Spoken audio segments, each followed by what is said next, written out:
For those of you who said this would be the year you'd start exercising to lose weight, don't bother.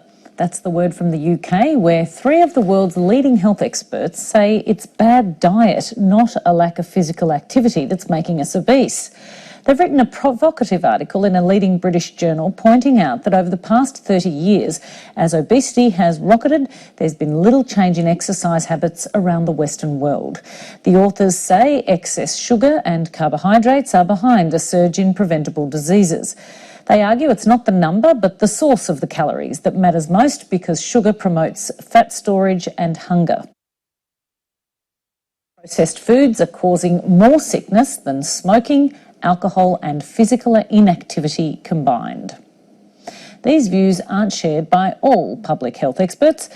This is what the Director of Research for the CSIRO, Professor Manny Noakes, thinks. Look, it's a complete myth to think that just one thing, like sugar or carbohydrate, is going to be or has been the cause of the obesity problem.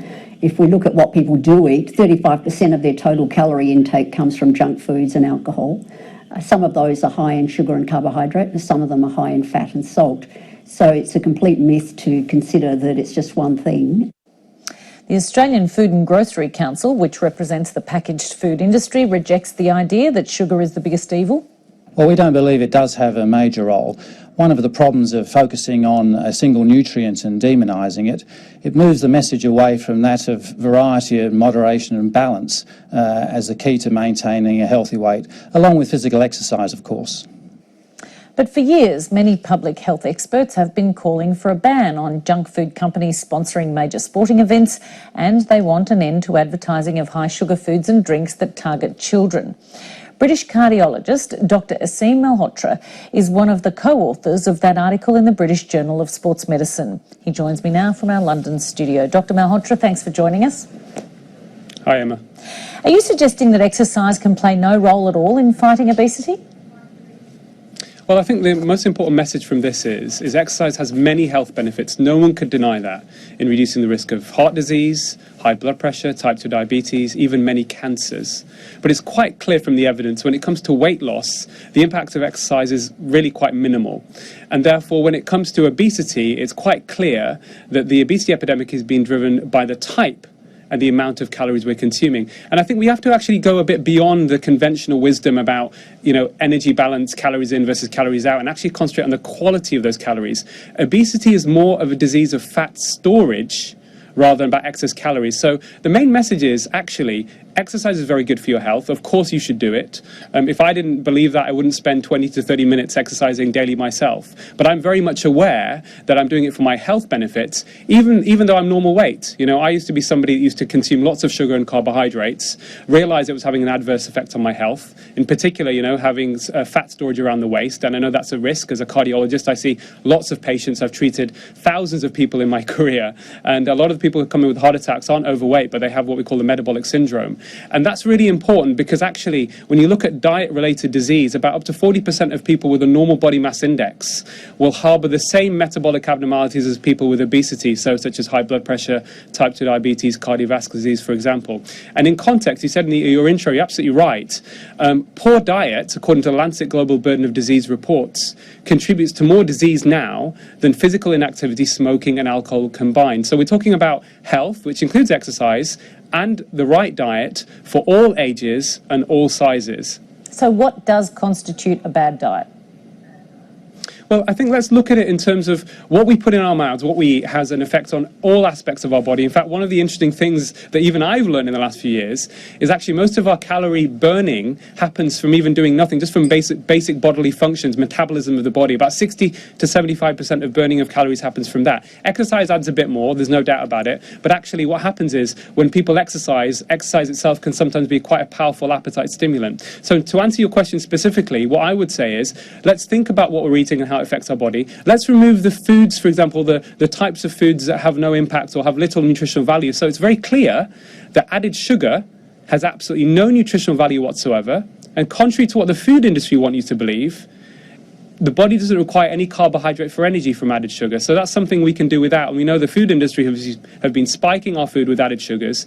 We also know that carbohydrates, and particularly refined carbohydrates, so carbohydrates that lack fiber, sugar being one of them, have the biggest impact on insulin in terms of surges of insulin in our body. And insulin is a fat-storing hormone. So we have to think in a much more nuanced way about our health. And to be honest, the food industry, they're there to sell food, they're there to make a profit, they have no interest in your health. That's their legal responsibility. So they've manipulated things and bent the rules in a way where they've associated junk food and sport, which I think really is quite shameful. We have to end that association.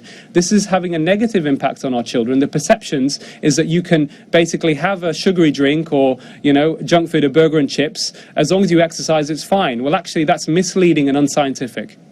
Isn't it a little alarmist to be comparing the food industry to big tobacco, as you've done? It's not alarmist, Emma. It's the actual truth. Kelly Brownell, professor at Yale, said, public health professor at Yale, very distinguished professor, said that he can think of nothing the food industry is doing that the tobacco industry didn't do. And you've got to remember, it took 50 years from when the first links between smoking and lung cancer were raised, published in the British Medical Journal, before any effective regulation happened. And that's because big tobacco adopted what I call a corporate playbook of denial that their cigarettes were harmful, planting doubt, buying the loyalty of scientists, and confusing the public. And that level of denialism, just to put it in perspective, in 1994, the CEOs of every major tobacco company went in front of US Congress and swore under oath they did not believe nicotine was addictive or smoking caused lung cancer. Let's learn from history and not let the same mistakes happen with the food industry and sugar, and I'm very concerned about that. Is regulation what you're after? Well, I think we have to regulate, because ultimately, when we think about the way the root cause of the obesity epidemic is actually rooted in the food environment.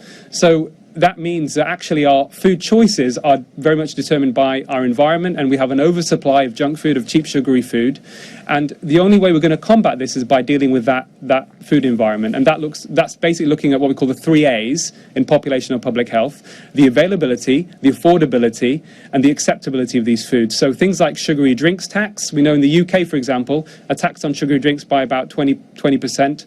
We know that would prevent around 180,000 people from becoming obese, and that's been a study that's been done by Oxford researchers. And we have to look at the advertising of junk food. Banning junk food advertising, I think, is very important. The food industry put billions of dollars, billions of pounds into junk food advertising because they know it's going to increase consumption. And unfortunately, the most vulnerable members of society, especially children, are victims of this. It's not just food and drink companies spreading what you say is essentially a myth. They're in many cases backed by quite respectable scientists. In this country, one of our most prestigious universities continues to argue that sugar is harmless when it comes to obesity and type 2 diabetes.